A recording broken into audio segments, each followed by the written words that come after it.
ठीक है। हेलो प्यारे दोस्तों, मैं कुमार श्रवण केडीएस ऑनलाइन प्लेटफॉर्म से। कल हमने बहुत सारे सेगमेंट्स इकोनॉमिक्स से रिलेटेड सॉल्व किया था।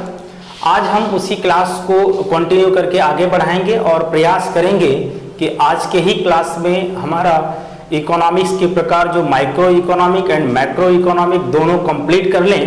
तो आज हम लोग इकोनॉमिक्स के प्रकार पे हम लोग बात करेंगे, जरा ध्यान से समझने का प्रयास करें। कल हमने इकोनॉमिक्स में बताया था दो बातें, फिर मैं रिवाइज करा रहा हूं। कल मैंने कहा था इकोनॉमिक्स में दो बातें आप लोगों को याद रखना है। पहला तो संसाधन है, संसाधन का उपयोग या प्रयोग कितना बेहतर से किया जा सके, बेहतर से किया जाए। पहला पॉइंट हमने ये बताया था। और दूसरा पॉइंट हमने बताया था उपभोक्ता वर्ग को अधिकतम संतुष्टि हो।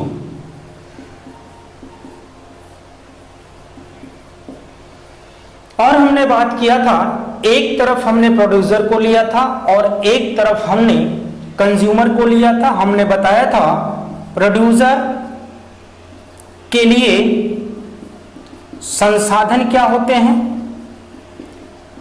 तो संसाधन की हमने बात किया था। तो प्रोड्यूसर के लिए संसाधन जैसे हमने बताया था फर्म,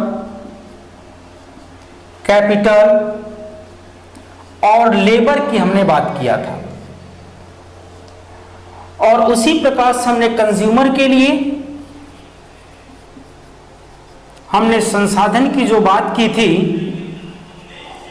उसमें कंज्यूमर के पास मनी होना बहुत आवश्यक होता है और दूसरा कंज्यूमर के पास टाइम होना चाहिए, समय होना चाहिए, ताकि वो वस्तु और सेवाओं को खरीद सके और अधिकतम संतुष्टि प्राप्त कर सके। उसी प्रकार से कंज्यूमर की जब हमने बात किया था तो उसके लिए संसाधन क्या होगा, जितने भी फैक्टर होंगे, फर्म, कैपिटल्स, ऑर्गेनाइजेशंस और लेबर्स, वह इसके लिए एक संसाधन के रूप में इसका प्रयोग करता है ताकि ये मैक्सिमम लाभ कमा सके या प्राप्त कर सके। तो कल हमारे इस टॉपिक पर या यहां तक हमने पूरा का पूरा टॉपिक कवर किया था। आज हम लोग बात करेंगे टाइप्स ऑफ इकोनॉमिक के बारे में। तो विशेष ध्यान से आप समझना कि टाइप्स ऑफ इकोनॉमिक कितने प्रकार की होती है, इकोनॉमिक कितने प्रकार की होती है, आज हम लोग बात इस पर करेंगे। और साथ साथ आप लोग नोट्स बनाते रहिएगा बच्चे, क्योंकि चाहे आप वनडे एग्जाम्स की तैयारी कर रहे हो, चाहे आप स्टेट लेवल के किसी भी एग्जाम की तैयारी कर रहे हो या आने वाले 2021 के लिए यूपीएससी की तैयारी कर रहे हो, सबके लिए यह बहुत महत्वपूर्ण होगा। इसलिए आप साथ साथ अभी से नोट बनाने का प्रयास करें और समझने का भी प्रयास करें। अगर नहीं समझ में आता बाय द वे तो आप कमेंट बॉक्स में कमेंट लिख करके मुझे जरूर बताइएगा, ताकि मैं उसमें सुधार कुछ कर सकता हूं, तो जिससे आप आसानी से चीजों को समझ सकें। आइए, अगर हम इकोनॉमिक के प्रकार की बात करता हूं, अर्थात इकोनॉमिक्स टाइप्स ऑफ इकोनॉमिक्स, अर्थात अर्थशास्त्र के प्रकार की अगर मैं बात करूंगा तो ये दो प्रकार के होते हैं बच्चे। पहला, जिसको कहा जाता है माइक्रो इकोनॉमिक्स,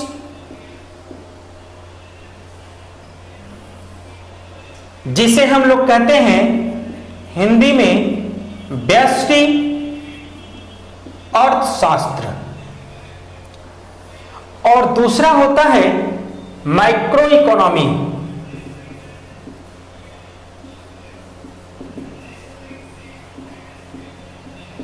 जिसको हम लोग बोलते हैं समष्टि अर्थशास्त्र। आज इन दोनों को हम बेहतर तरीके से समझने का पूरा का पूरा प्रयास करेंगे कि व्यष्टि अर्थशास्त्र किसे कहा जाता है और समष्टि अर्थशास्त्र किसे कहा जाता है। तो आइए हम लोग बात करते हैं माइक्रो इकोनॉमिक्स अर्थात व्यष्टि अर्थशास्त्र पर।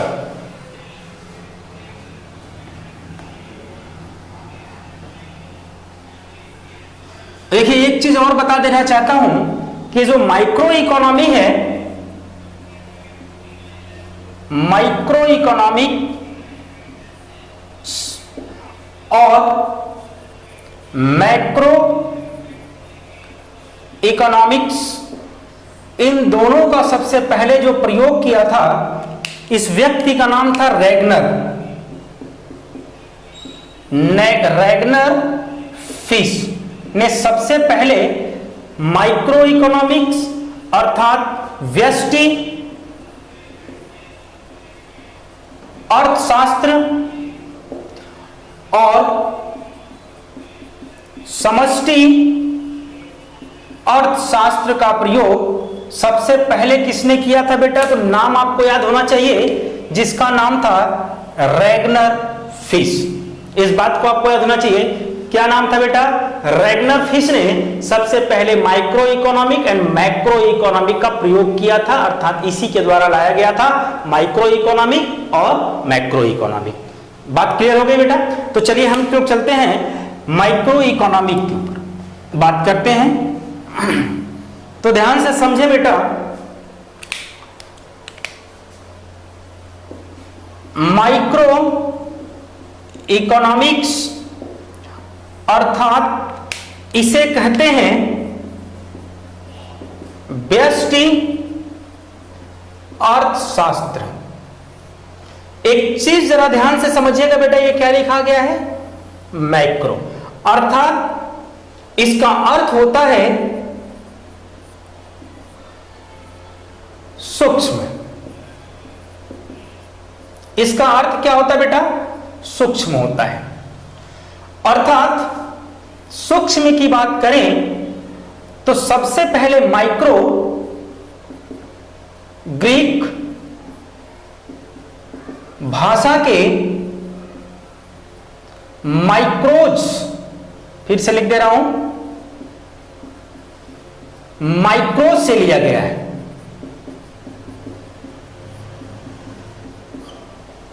अर्थात जो सूक्ष्म शब्द है ये एक ग्रीक भाषा माइक्रो से लिया गया है, इसे ही माइक्रो कहते हैं। दूसरी बात बेटा, 1933 ईस्वी में सबसे पहले इसका प्रयोग किसने किया था? अभी हमने नाम बताया था, रैगनर फिश ने किया था। सबसे पहले यूज किसने किया था बेटा? रैगनर फिश ने किया था। और इस माइक्रो इकोनॉमिक व्यष्टि अर्थव्यवस्था का जो विकास है, विकास किसने किया? तो आप ये बोल सकते हैं विकास एडम स्मिथ ने किया।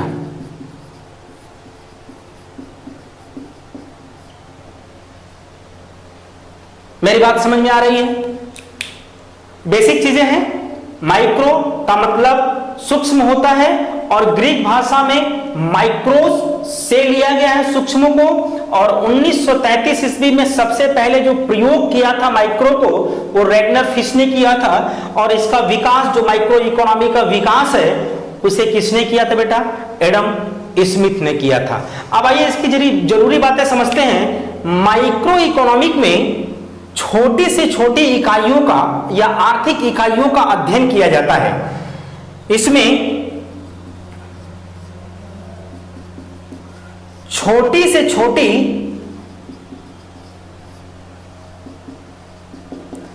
आर्थिक इकाइयों का अध्ययन किया जाता है। अब अगर छोटी से छोटी इकाइयों के विषय में अगर हम बात करें तो इसको मिटाता हूं बेटा। ये छोटी से छोटी इकाइयां हैं क्या? जरा इस बात को समझने का प्रयास करें। अर्थात माइक्रो इकोनॉमिक में छोटी से छोटी आर्थिक इकाइयों का अध्ययन किया जाता है। ये छोटी से छोटी इकाइयां क्या है बेटा? छोटी से छोटी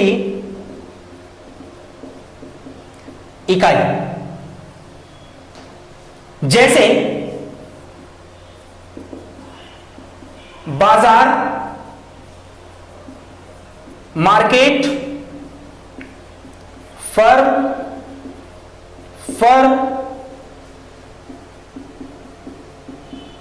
परिवार, फैमिलीज, एक व्यक्ति। यह क्या है बेटा? छोटी से छोटी इकाइयां हैं। जैसे उद्योग, आप ये भी कह सकते हैं आय, इनकम, इन सभी का अध्ययन किया जाता है। इसे ही हम लोग क्या बोलते हैं? छोटी से छोटी इकाई का अध्ययन किया जाता है। और जरा इस बात को समझने की कोशिश करिएगा, अगर मैं एक व्यक्ति की बात करूं, अगर मैं एक व्यक्ति की बात करता हूं तो एक व्यक्ति की आवश्यकता क्या है, उसकी आय क्या है, उस व्यक्ति का व्यय क्या है, निवेश, ये सारे चीजों का अध्ययन किया था। उसकी इच्छाएं क्या है, इन सारी चीजों का अध्ययन किया जाता है। इसे हम लोग कहते हैं छोटी से छोटी इकाई। अर्थात माइक्रो इकोनॉमिक में इन सारे छोटी से छोटी इकाइयों का अध्ययन किया जाता है। आइए जरा हम लोग अब आगे बात करते हैं बेटा कि माइक्रो इकोनॉमिक की विशेषता जरा ध्यान से समझें। अगर हम माइक्रो इकोनॉमिक की विशेषता की बात करेंगे तो इसके कौन कौन सी विशेषता होती हैं, तो चले माइक्रो इकोनॉमिक की विशेषता, माइक्रो इकोनॉमिक्स की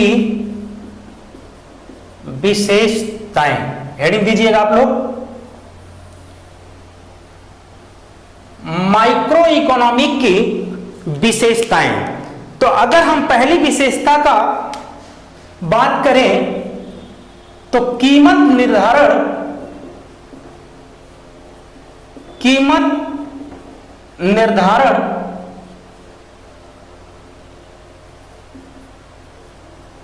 के अध्ययन का सिद्धांत।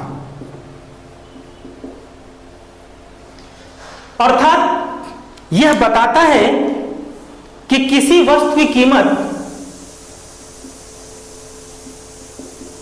किसी वस्तु की कीमत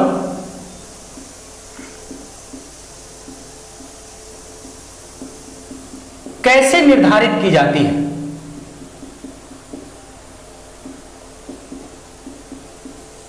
तो पहली विशेषता में क्या है बेटा?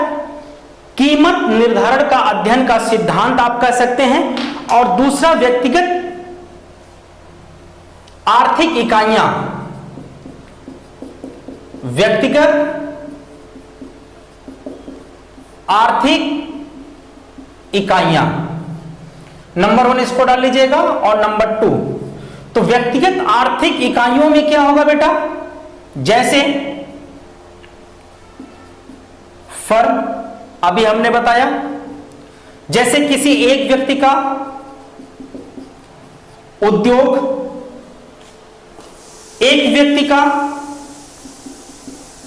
परिवार, फैमिली, और एक व्यक्ति का बचत, और एक व्यक्ति का निवेश। ये सारे किस में आएंगे बेटा? व्यक्तिगत आर्थिक इकाइयों के अंतर्गत आएंगे। अर्थात माइक्रो इकोनॉमिक्स की विशेषता है। ठीक है, और इसमें बहुत सारी चीजें आती है, लेकिन 2 इंपॉर्टेंट, तीसरा मैं लिख देता हूं, छोटी छोटी इकाइयां, जो इससे पहले हमने बताया था, छोटी छोटी इकाइयां, तो वही सारी चीजें हैं जैसे फर्म। लेकिन यहां पे ध्यान रखिएगा, व्यक्तिगत फर्म, व्यक्तिगत उद्योग, व्यक्तिगत परिवार, व्यक्तिगत बचत, व्यक्तिगत निवेश की बात होती है। और यहां पे छोटी छोटी इकाइयां जो कि होल अप्रोच की बात करता है कि वो छोटी छोटी इकाइयां क्या है, जैसे फर्म हो गया, उद्योग हो गया, ये छोटी छोटी इकाइयों में परिवार भी होगा, ये सारी जो है कि छोटी छोटी इकाइयां हमारी मानी जाती हैं। तो इतनी बात हमको लगता है बेटा आप लोगों को समझ में आ गया होगा। तो ये हमारे हैं माइक्रो इकोनॉमिक की विशेषता। आज हम लोग बात करेंगे माइक्रो इकोनॉमिक किन किन क्षेत्रों का विश्लेषण करता है। आज हम लोग बात करेंगे माइक्रो इकोनॉमिक किन किन क्षेत्रों का विश्लेषण करता है। आइए जरा हम लोग समझते हैं।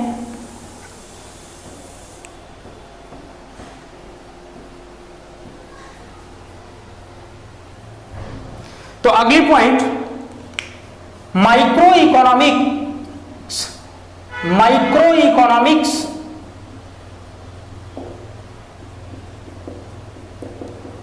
किन किन क्षेत्रों का विश्लेषण करता है। इंपॉर्टेंट बेटा ध्यान रखिएगा इसको। हम ये कह सकते हैं यह विश्लेषण के आधार पर बताया गया इसकी बात कि माइक्रो इकोनॉमिक किन किन क्षेत्रों का विश्लेषण करता है। सबसे पहले वस्तु कीमत का सिद्धांत, वस्तु कीमत का सिद्धांत। अब एक चीज समझिएगा, वस्तु कीमत का सिद्धांत, इसके अंतर्गत अगर हम देखें, एक तरफ उपभोक्ता वर्ग और एक तरफ उत्पादक वर्ग होता है। अर्थात उपभोक्ता वर्ग किसी वस्तु की मांग करेगा, अर्थात इसे मांग पक्ष बोलते हैं, मांग पक्ष। और उत्पादक वर्ग क्या करेगा, किसी भी वस्तु और सेवा का उत्पादन करेगा, तो इसको उत्पादन पक्ष या पूर्ति पक्ष भी कहते हैं। तो उपभोक्ता वर्ग क्या चाहता है, आवश्यक वस्तुओं की पूर्ति हो, यही तो चाहता है। यहां लिखता हूं बेटा, पहला उपभोक्ता वर्ग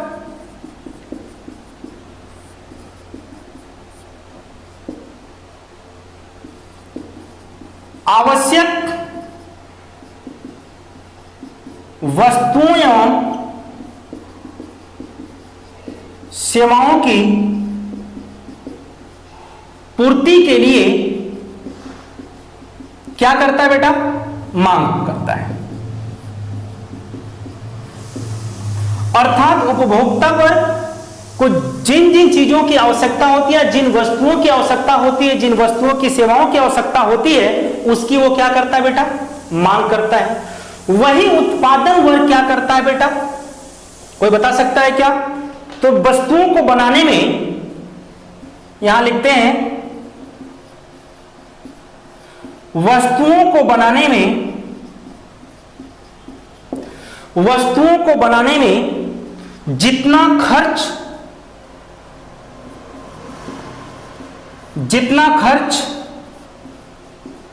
करता है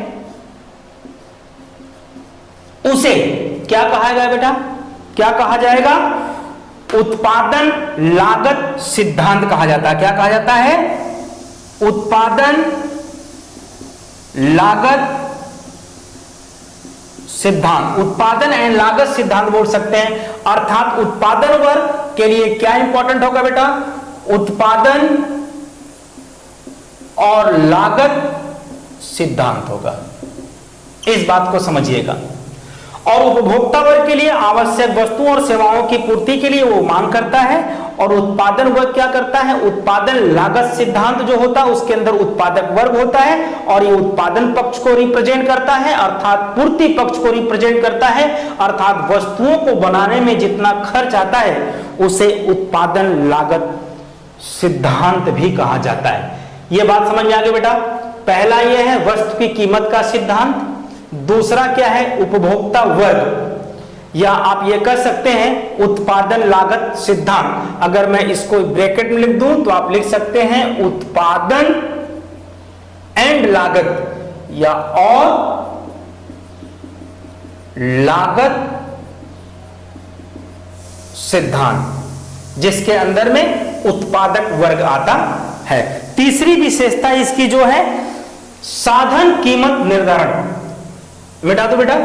चलिए, तीसरी जो इसकी विशेषता है मेरे बच्चे, साधन कीमत निर्धारण।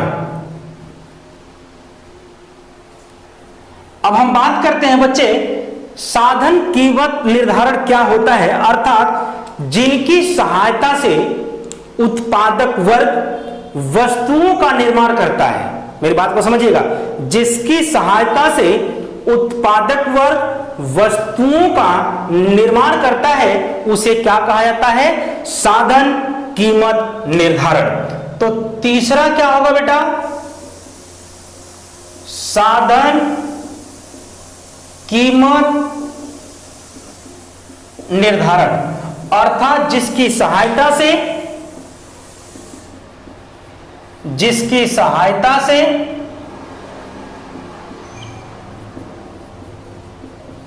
उत्पादक वर्ग वस्तुओं एवं सेवाओं का उत्पादन करता है। जैसे अब एक उत्पादन कर ले, किसकी चीज की जरूरत होगी बेटा, फर्म, कैपिटल,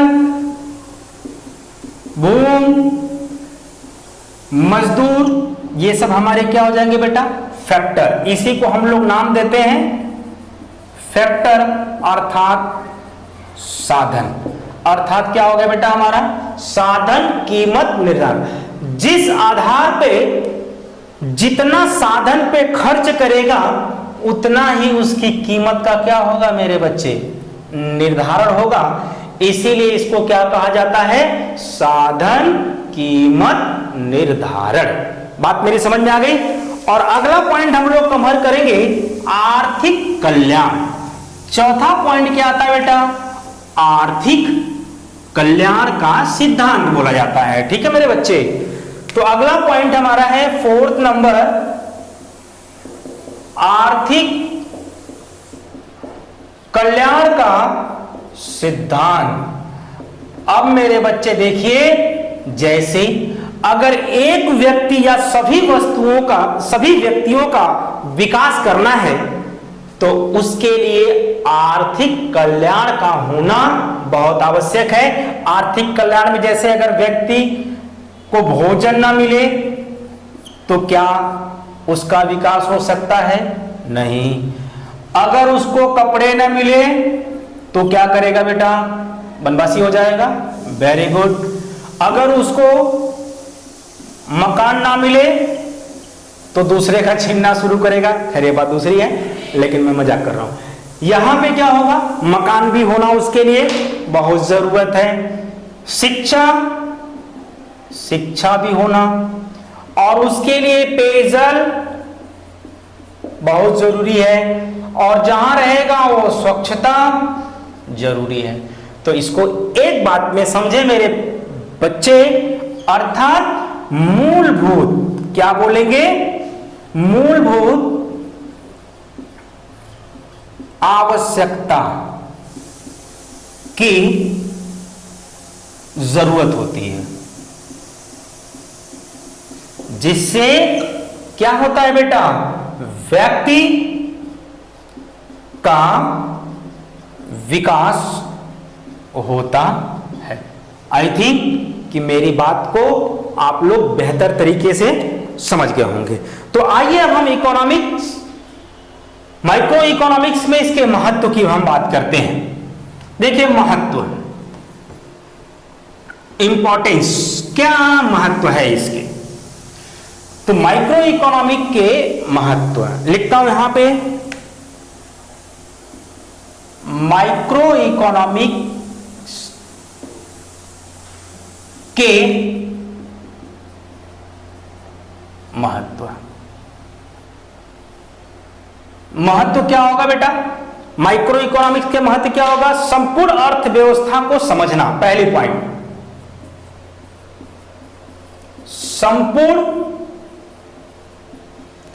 अर्थव्यवस्था को समझना, नोट करते चलिएगा, संपूर्ण अर्थव्यवस्था को समझना और छोटी छोटी इकाइयों की समस्याओं को समझना। दूसरी बात, छोटी छोटी इकाइयों की समस्याओं को समझना। तीसरा, आर्थिक नीतियों का निर्माण करना। किसके द्वारा बेटा? सरकार के द्वारा। बड़ी अच्छी बात है बेटा ये। देखिए, सब कुछ जो डिपेंड होता है वो सरकार की आर्थिक नीतियों के ऊपर। अर्थात सरकार आर्थिक नीतियां कैसे बनाती है? तो आप बोलोगे सर राजकोषीय नीति होता है और मौद्रिक नीति होता है। तो राजकोषीय नीति अर्थात बजट बना करके उनका विकास करती है, छोटी छोटी इकाइयों का विकास करती है, ठीक है। और आर्थिक समस्याओं के निवारण के लिए, चौथा, आर्थिक समस्या निवारण में महत्व, जैसे कीमत, अर्थात जब किसी वस्तु की कीमत बढ़ती है तो उससे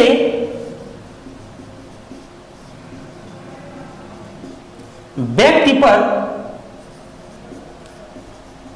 क्या प्रभाव पड़ता है? ठीक है बेटा। अर्थात इस पॉइंट को नोट कर लीजिएगा, माइक्रो इकोनॉमिक में इसके महत्व क्या है, अर्थात माइक्रो इकोनॉमिक्स के महत्व क्या है? तो पहला, संपूर्ण अर्थव्यवस्था को समझना, इसका बहुत बड़ा महत्वपूर्ण है। दूसरा, छोटी छोटी इकाइयों के समस्याओं को समझना, जितने फर्म, उद्योग, बहुत सारी चीजें हैं जो हमने बताया था, उसके समस्याओं को समझना। आर्थिक नीतियों का निर्माण, अर्थात सरकार द्वारा जो आर्थिक नीतियां बनाई जाती हैं, यह भी महत्वपूर्ण होता है माइक्रो इकोनॉमिक में। फोर्थ, आर्थिक समस्याओं के निवारण में महत्व होता है, अर्थात जो कीमत बढ़ती है उससे व्यक्ति पर क्या प्रभाव पड़ता है, ये सब इकोनॉमिक्स या माइक्रो इकोनॉमिक्स के महत्व के अंतर्गत आते हैं। तो बेटा आज में पूरा का पूरा जो है कि समाप्त क्या हो गया, हमारा माइक्रो इकोनॉमिक्स पूरा का पूरा हमने समाप्त कर लिया है। अब हम अगली क्लास में यह बात करेंगे मैक्रो इकोनॉमिक और उसकी विशेषता और महत्व के बारे में। तो अब हम नेक्स्ट क्लास जो है कि समझाएंगे, क्योंकि आज थोड़ी समस्या है और जिसकी वजह से ये कंप्लीट नहीं हो पा रहा, लेकिन फिर भी जो है कि हमने माइक्रो इकोनॉमिक को कंप्लीट कर दिया है। इसका आप प्रॉपर तरीके से नोट्स बना लेना, ताकि बार बार इसी चीजों का रिवाइज करना, ताकि आपकी एक समझ बन सके, खुद की समझ बन सके, ताकि आप परफेक्ट अपने आप को महसूस करने लग जाएं। और इसके लिए हम आपके साथ हैं, पूरा हमारे तरफ से सहयोग होगा। आज थोड़ा सा मुझे लगता है कि वीडियो तेजी के साथ हो गया, क्योंकि बहुत सारी प्रॉब्लम्स थी और जिसके वजह से लास्ट में वीडियो आके बनाना पड़ा बेटा। और इस चीज़ों का आप लोग थोड़ा सा ध्यान रखिएगा और कोऑपरेट करिएगा, सब्सक्राइब और बहुत अच्छे लोगों तक शेयर करके पहुंचाएं। और अगर आपको लगता है कि नहीं सर के द्वारा जो हमारे लिए मेहनत किया जा रहा है इस पे कुछ कमेंट बनता है, तो प्लीज़ नीचे बॉक्स में कमेंट करें। और धन्यवाद, थैंक यू सो मच।